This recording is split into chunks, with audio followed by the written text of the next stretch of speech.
हम सभी ने बीते दिनों में देश का सामर्थ्य और उसका संयम दोनों देखा है।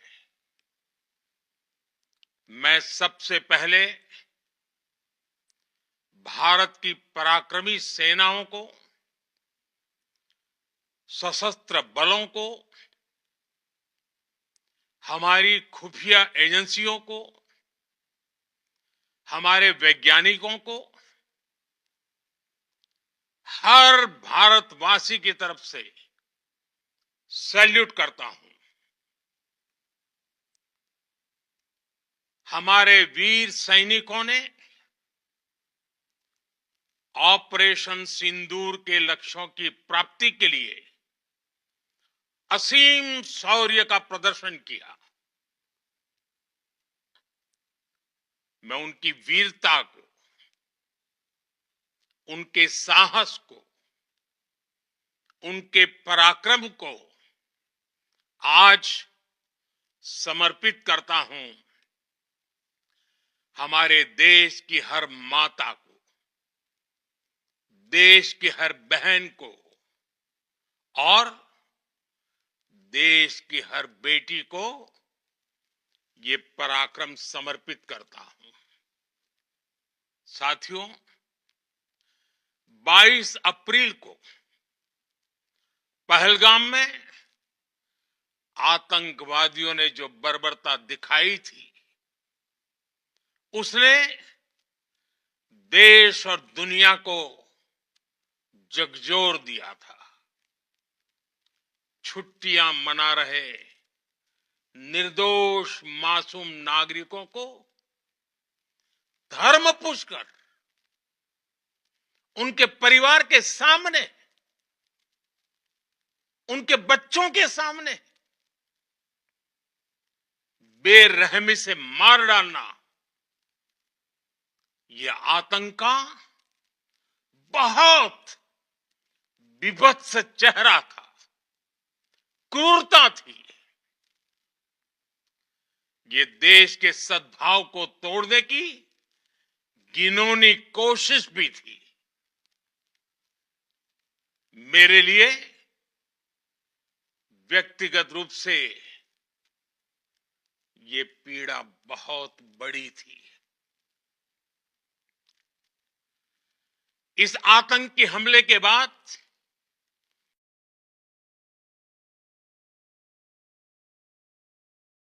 सारा राष्ट्र, हर नागरिक, हर समाज, हर वर्ग, हर राजनीतिक दल एक स्वर में आतंक के खिलाफ कड़ी कार्रवाई के लिए उठ खड़ा हुआ।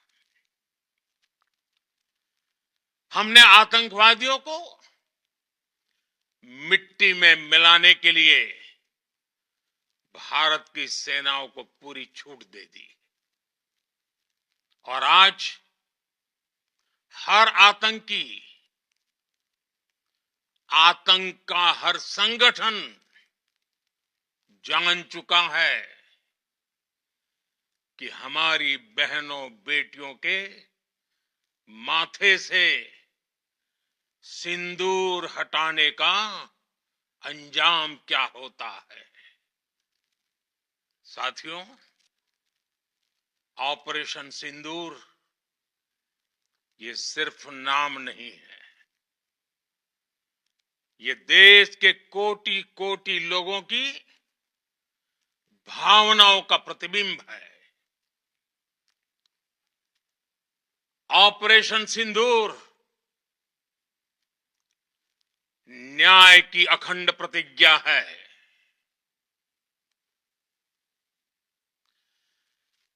6 मई की देर रात, 7 मई की सुबह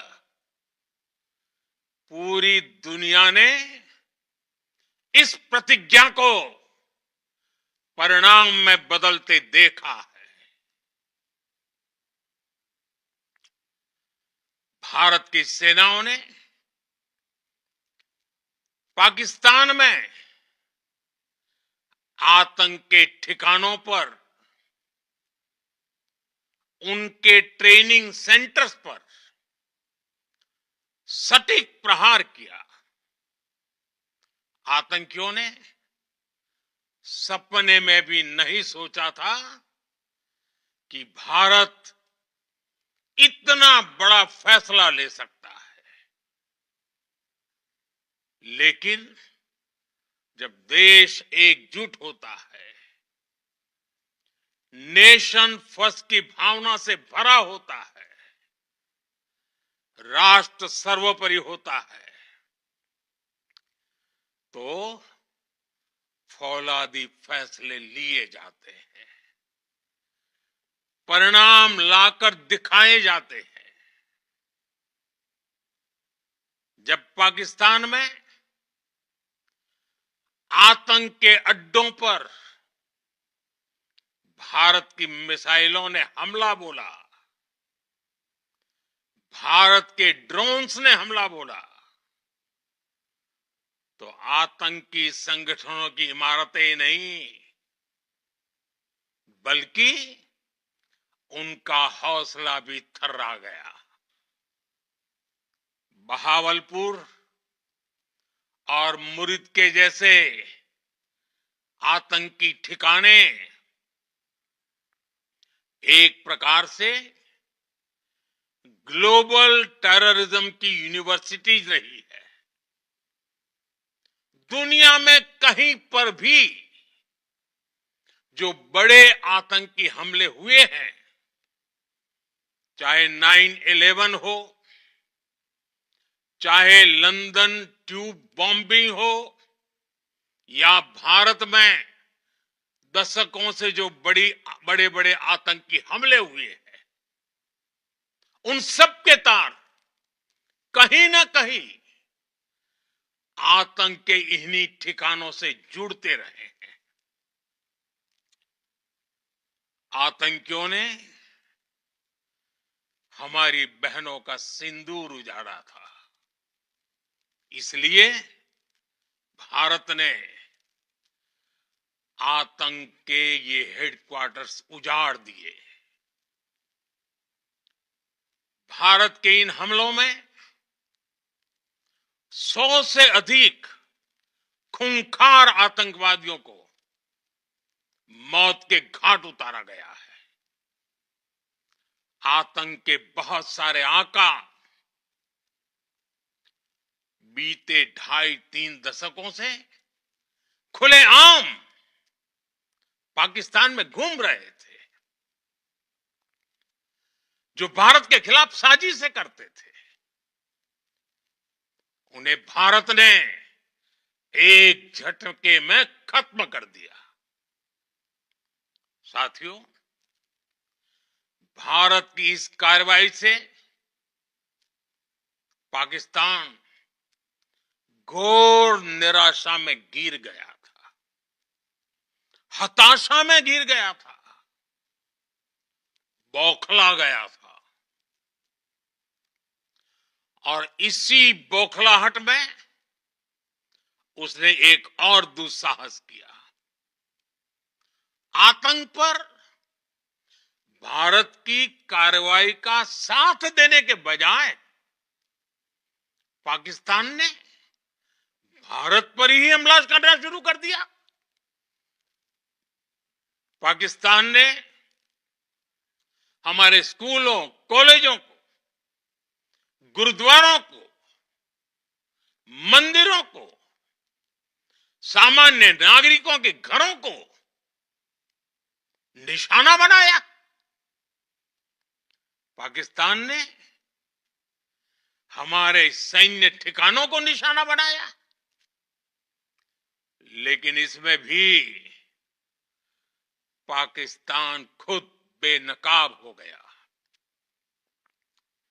दुनिया ने देखा कि कैसे पाकिस्तान के ड्रोन्स, पाकिस्तान की मिसाइलें भारत के सामने तिनके की तरह बिखर गई। भारत के सशक्त एयर डिफेंस सिस्टम ने उन्हें आसमान में ही नष्ट कर दिया। पाकिस्तान की तैयारी सीमा पर वार की थी, लेकिन भारत ने पाकिस्तान के सीने पर वार कर दिया। भारत के ड्रोन्स, भारत की मिसाइलों ने सटीकता के साथ हमला किया। पाकिस्तानी वायुसेना के उन एयरबेस को नुकसान पहुंचाया, जिस पर पाकिस्तान को बहुत घमंड था। भारत ने पहले 3 दिनों में ही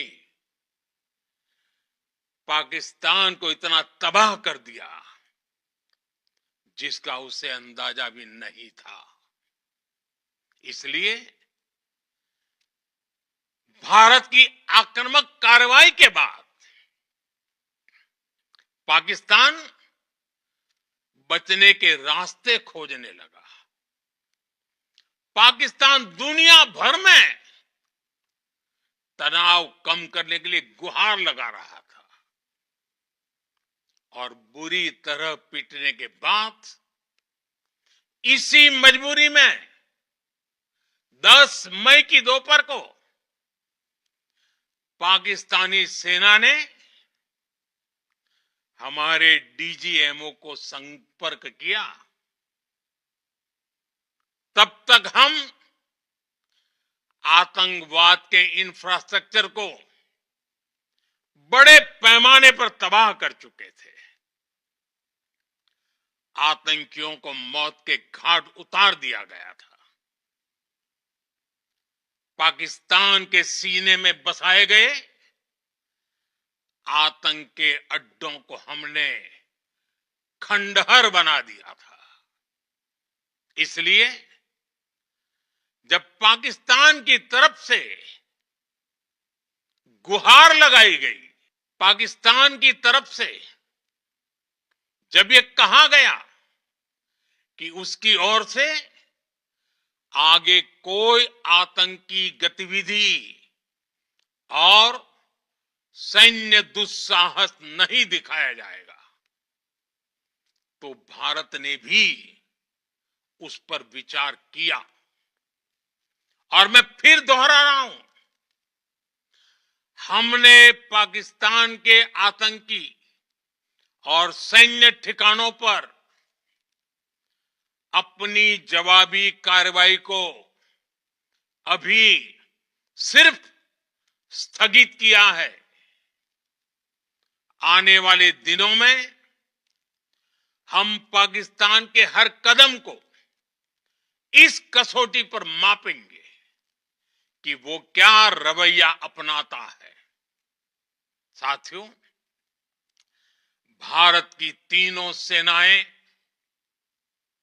हमारी एयरफोर्स, हमारी आर्मी और हमारी नेवी,